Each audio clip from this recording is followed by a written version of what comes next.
So let me make a couple of general points which I hope to be controversial enough to be also useful, and illustrate my points with reference to Russia, Ukraine, and Eastern Ukraine in particular.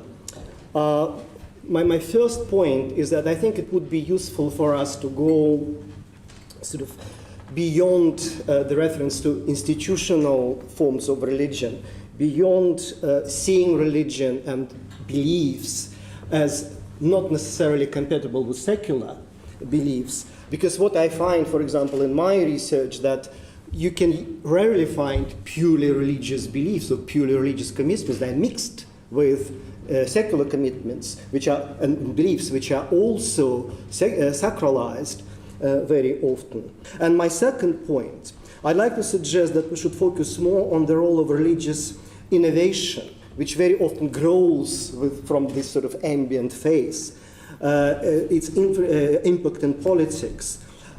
We should focus on those new assemblages of beliefs and practices that may look puzzling to us, but that often represent the most active ingredient in the mix of religion and politics. The Soviet experience seems a clearest example of how this kind of ambient phase can be maintained outside of religious institutions and hidden under the secularist facade, and then re-emerged with uncertain consequences in the public arena. Take, for example, the 1937 national census conducted 20 years after the Bolshevik Revolution, after nearly total destruction of religious institutions in Russia, and amidst the Stalinist purges. 57% of all the respondents claimed to be religious in that census. At the same time, these people also embraced the godless Bolshevik regime, were loyal constructors of communism, and worshipped Stalin and or Lenin.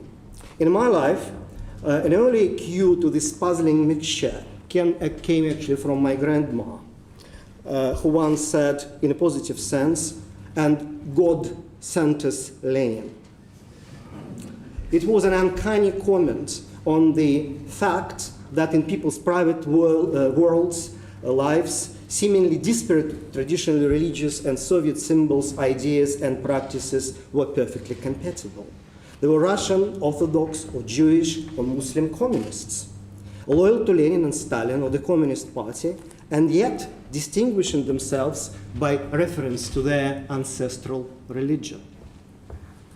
Stalin recognized this, recognized the political potency of this ambient phase, when in 1943, at the turning point of the Russian Great Patriotic War, he appealed to the remaining 3 bishops of the Russian Orthodox Church to support the war efforts in exchange for a degree of religious freedom.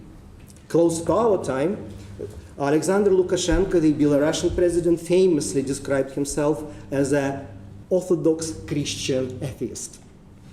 Valery Zyuganov, the current leader of the Communist Party, talks about the corrosive influence of the anti-Christian West.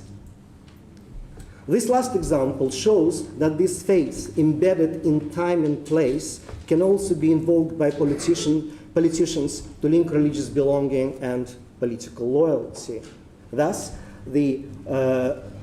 Russia's official doctrine of national security refers to the proliferation of non-traditional religions as a security threat. In a different way, President Putin has recently presented Russia's territorial expansion as a sacred cause. Crimea, he said, is a sacred land where the Grand Prince Vladimir, the baptizer of Russia, was baptized. For us, he said, Crimea is what the Temple Mount is for the Jews and Muslims. It's the beginning of the multifaceted Russian nation. End of quotation. Furthermore, in an interesting twist, why enlisted to articulate Russia's uniqueness, the reference to Christian heritage can also create quite strange bedfellows, evident, for example, in the increasing rapprochement between the Russian political establishment and the French National Front on the basis of the common defense of Christian values. This brings us straight to Ukraine. The logic of the Russian president's comment makes Ukrainians one face of the Russian nation rather than a nation of itself. Many Ukrainians, on the other hand, see Prince Vladimir as baptizer of their nation. We can see this in London, in fact. The inscription of his statue, Vladimir's statue in Holland Park Avenue, erected by the Ukrainian community in 1988, reads, "Saint Volodymyr, the ruler of Ukraine."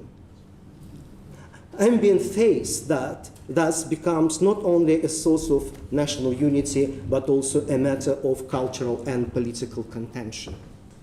While the conflict in eastern Ukraine is obviously a tangle of geopolitical strategies and national interests, it is also a dramatic example of how these new and often unexpected assemblages of beliefs and practices can motivate and direct political action.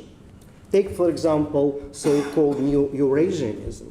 The leader of this movement, Alexander Dugin, draws on an amalgam of esoteric Gnostic ideas, Western racial theories about genetic purity, new integrism of the neo-Nazis and extreme right, Russian Orthodox nationalism, and etc., to propagate his vision of a unique Eurasian political space, or continent, as he puts it, an absolute opposition to the godless, homogenizing, expansionist West.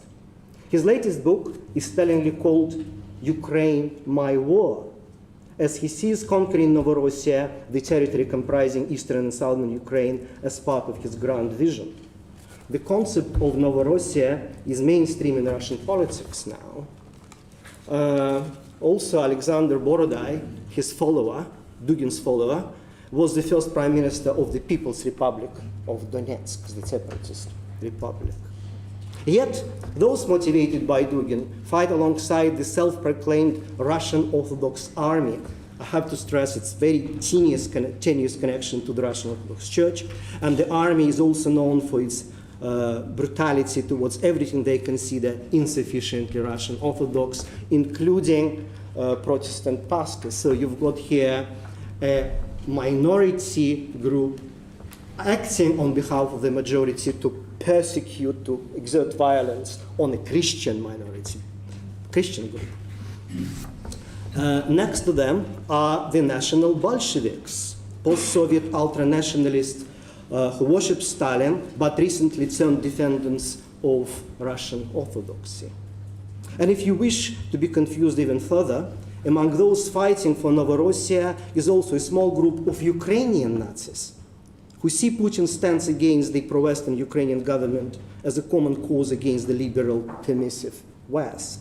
Yet, on the Ukrainian side, fighting alongside the pro-Western Ukrainian government forces are not only Ukrainian extreme right-wing nationalists, but also some Nazis from Russia, who seriously believe that Ukrainians are aiming to create a pure nation state as opposed to ethnically and racially mixed Russian empire they despise.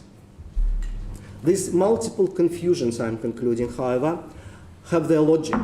What we have here is clusters of mutual attractions and hostilities created by complex religious and political gravitational fields. And understanding and dealing with these peculiar attractions, these elective affinities, I'm sorry for another term, presents a challenge for all of us. And in this sense, probably what we need, not only religious literacy, but social religious literacy. Thank you very much.